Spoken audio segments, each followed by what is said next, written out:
Este vídeo, com toda certeza, vai mudar o teu entendimento do que você tem sobre anjo, sobre serafim, principalmente. O tema deste vídeo é Neustan, a serpente serafim.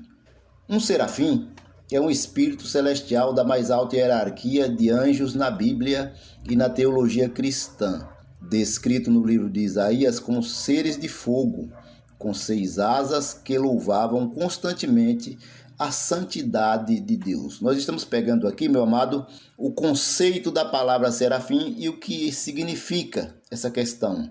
Prepare-se para ouvir e ver coisas que nunca te falaram. A palavra serafim vem do hebraico e significa ardente ou abrasador, e eles são caracterizados pela sua proximidade com o trono de Deus.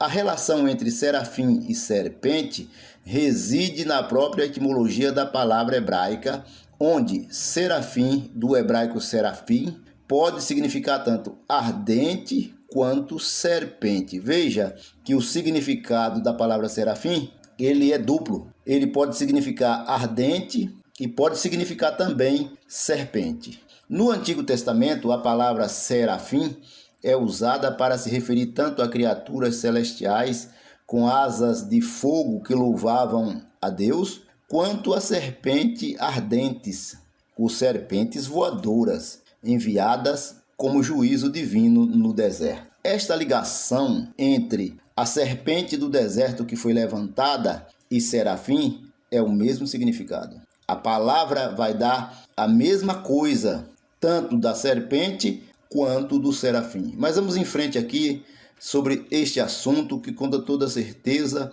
irá mexer com o teu intelecto, com a tua vontade de aprofundar sobre o conteúdo. Eles foram originalmente criados como criaturas belas, não como o inimigo é hoje. A raiz da palavra serafim é sarap, que foi traduzida como serpente. Veja, o sentido da palavra serafim que as pessoas imaginam seria um anjo belo, lindo, com 6 asas, dando proteção ao trono do Deus eterno.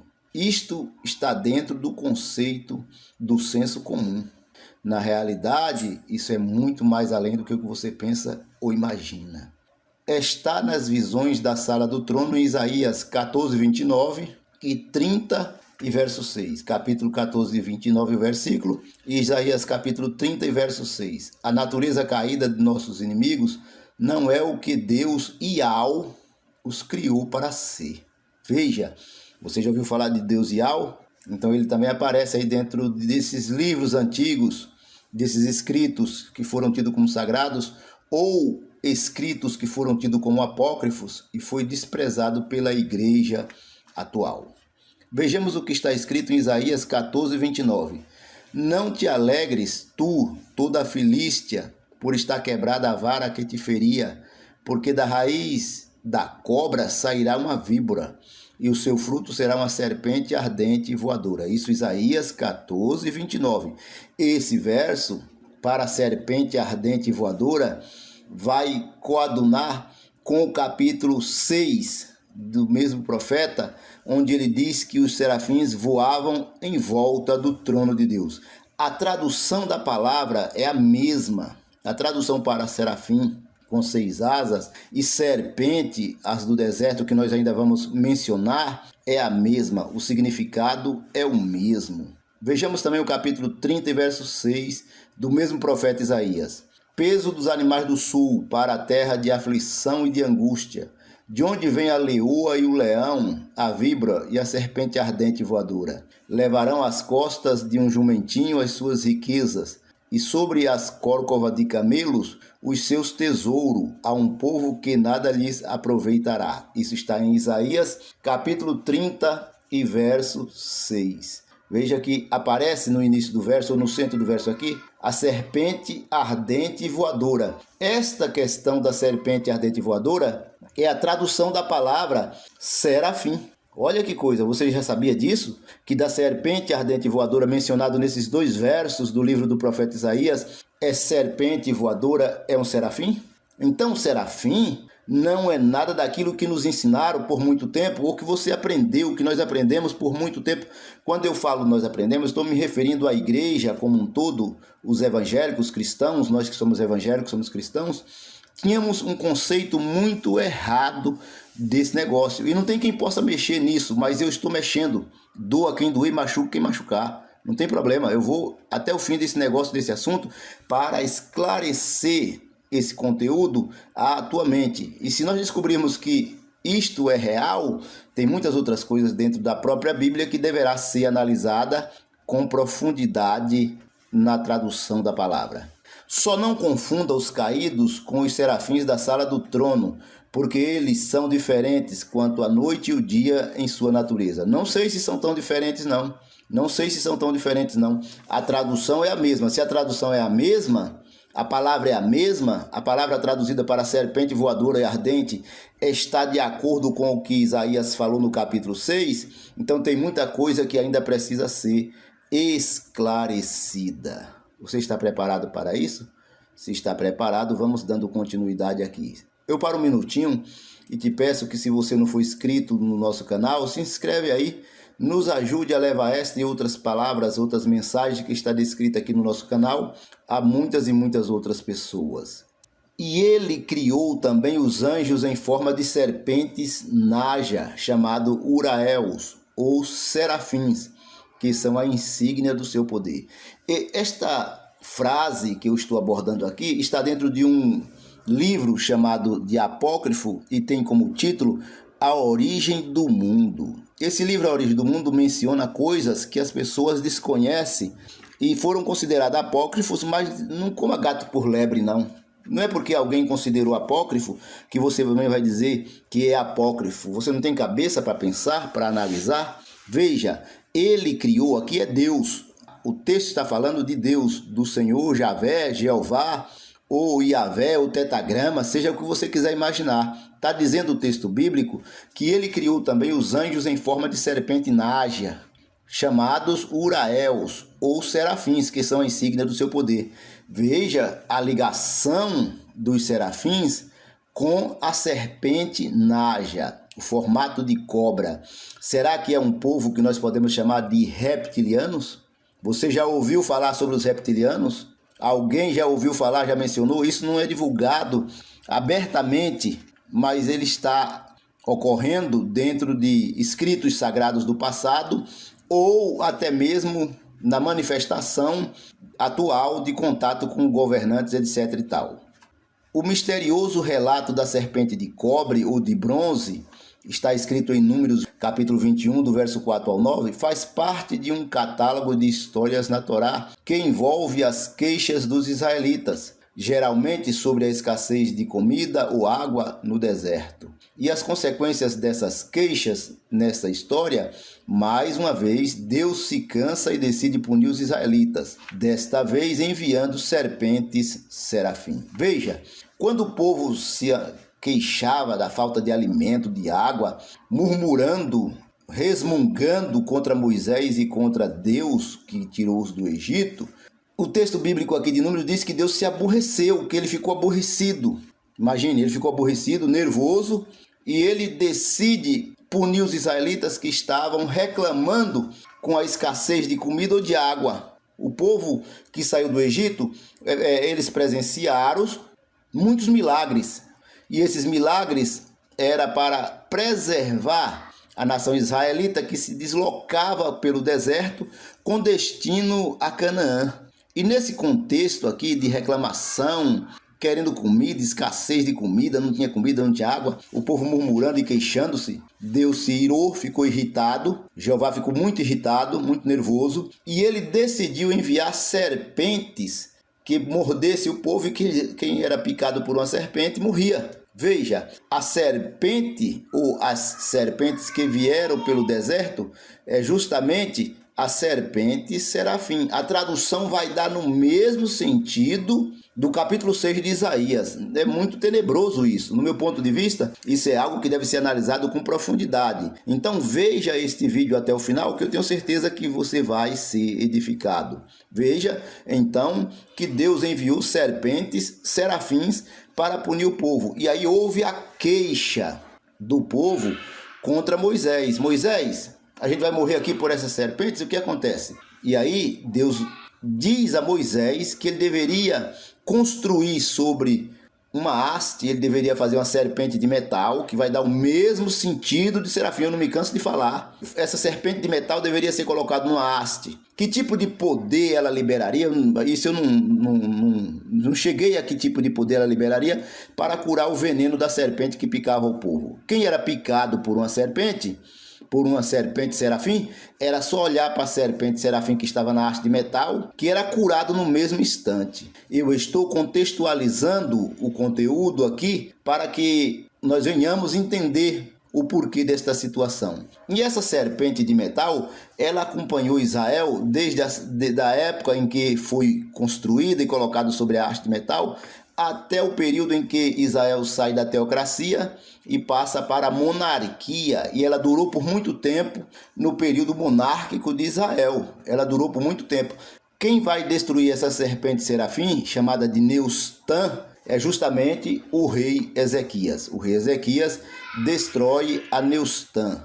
Esta serpente de cobre aparece outra vez na Bíblia, na descrição de uma reforma religiosa que teria sido realizada pelo rei Ezequias no século 8 a.C., como parte da qual ele a destrói. Isto está escrito no segundo livro dos Reis, no capítulo 8, verso 4. Então veja que a serpente Neustã, ela tem um nome, é Neustã. Ela camuflou todo o período em que Israel saiu do Egito, praticamente, antes de entrar na Terra Prometida. Ela está lá, escondida ou não, ela está lá e acompanhou todo este período, travessia do Mar Vermelho, a travessia do Rio Jordão, a tomada da terra, a execução de povos que habitavam aquela região.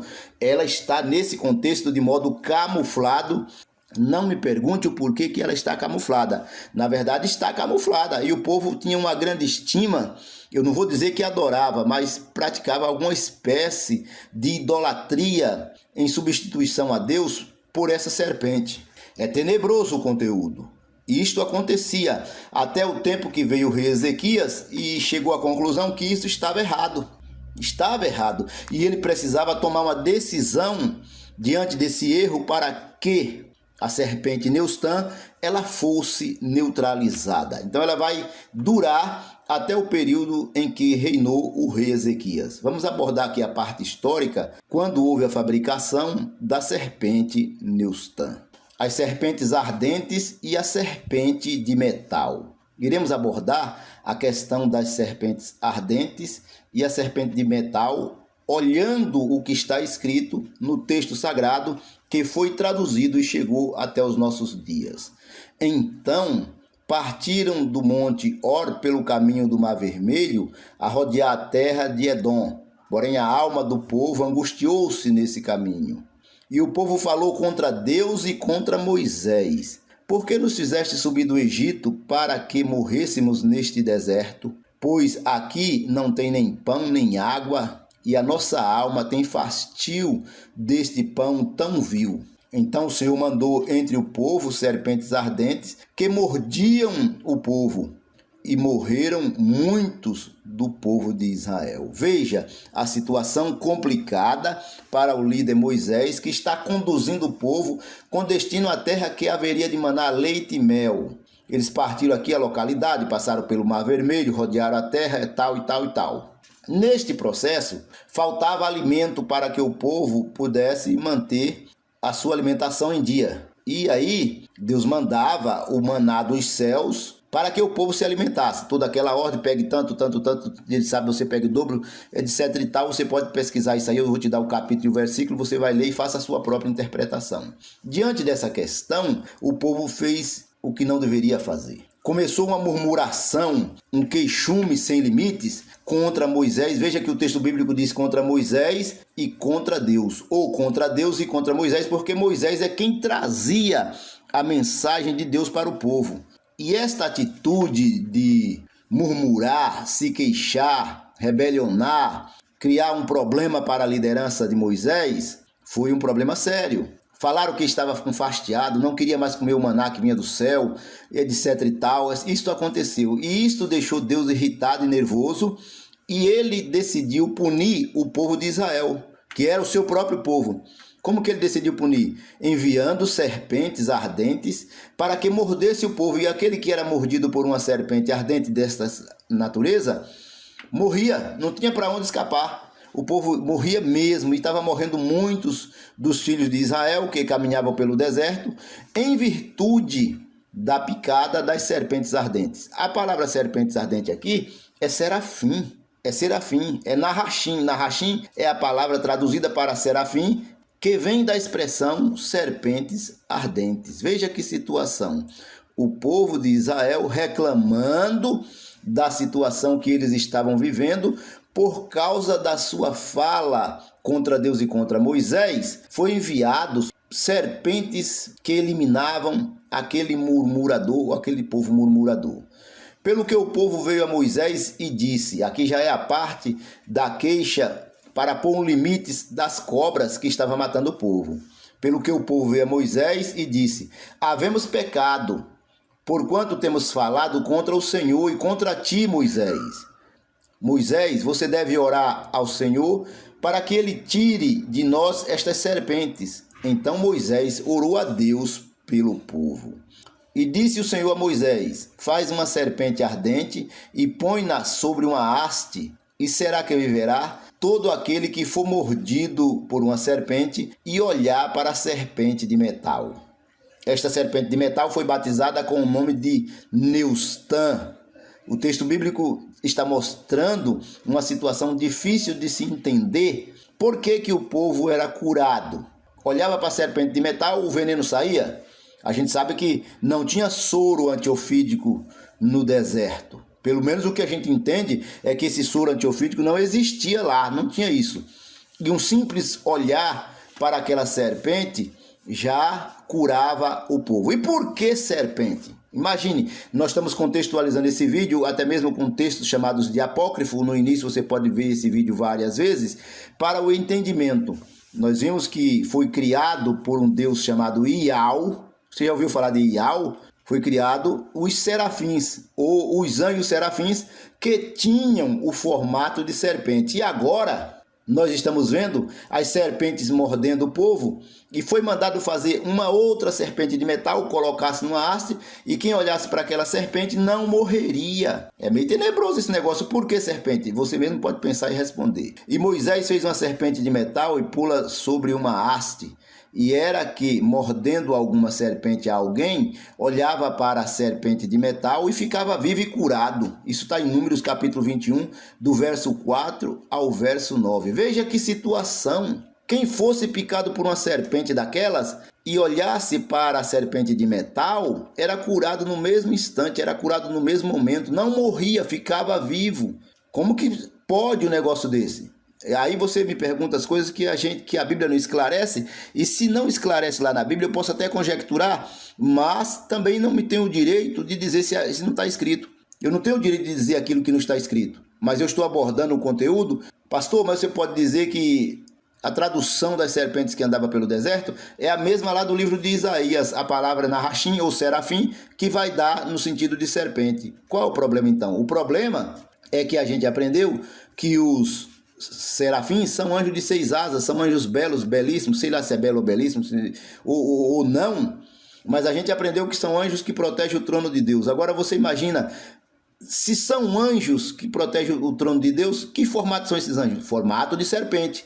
Eles são em forma de serpente. Seria um reptiliano, como já falei? Aí você analisa e pensa se seria um reptiliano ou não. Nós estamos vendo que este conteúdo de serpentes mordendo gente no deserto, depois faz-se uma serpente de metal e coloca lá para o povo olhar. Isso posteriormente à chegada do povo na terra de Canaã foi visto como idolatria.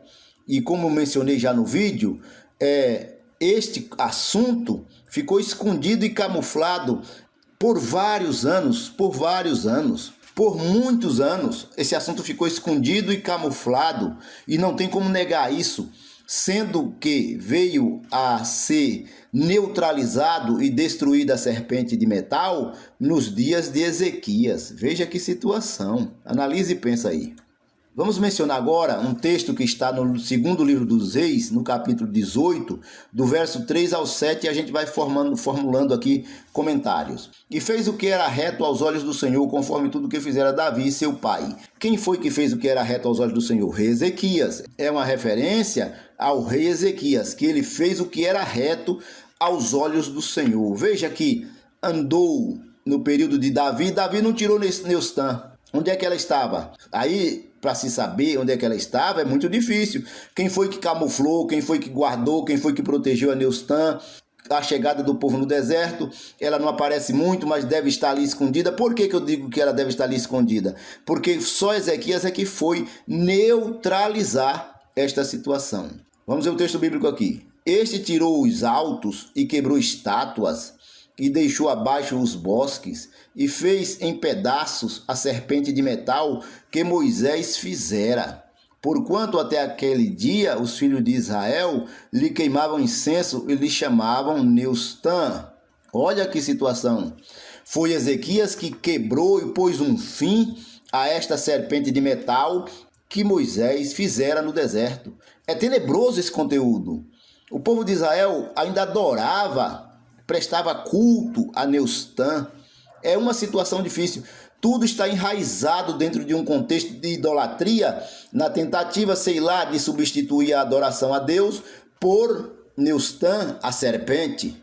E isso está relacionado também com a classe angelical, que se chama de classe de anjos, chamados de serafins. Então, estava muito enraizado dentro da comunidade israelita este assunto, que veio a ser rechaçado no período do rei Ezequias. No Senhor, Deus de Israel, confiou de maneira que, depois dele, não houve semelhante entre todos os reis de Judá, nem entre os que foram antes dele. É uma referência a Ezequias, porque ele está neutralizando a idolatria e principalmente essa tal de Neustã. Essa tal de Neustã, serpente que estava protegida e camuflada entre o povo por ali. Poucos não prestavam a adoração a Neustã. Era uma verdadeira idolatria e o rei Ezequias foi usado para neutralizar e destruir e fazer em pedaços essa serpente que Moisés construiu. Veja que situação, analise o porquê, veja que não é simplesmente um texto bíblico, é um mistério dentro desse contexto para que as pessoas não cheguem ao conhecimento realmente da verdade. E Ezequias foi usado pelo Espírito de Deus, eu creio assim, para destruir essa embuste ou este embuste que estava ali no meio do povo de Israel, andando com o povo de Israel e recebendo adoração. E nós já mostramos pela palavra que isto vai estar ligado diretamente a uma classe angelical, eu vou assim chamar, de serafins.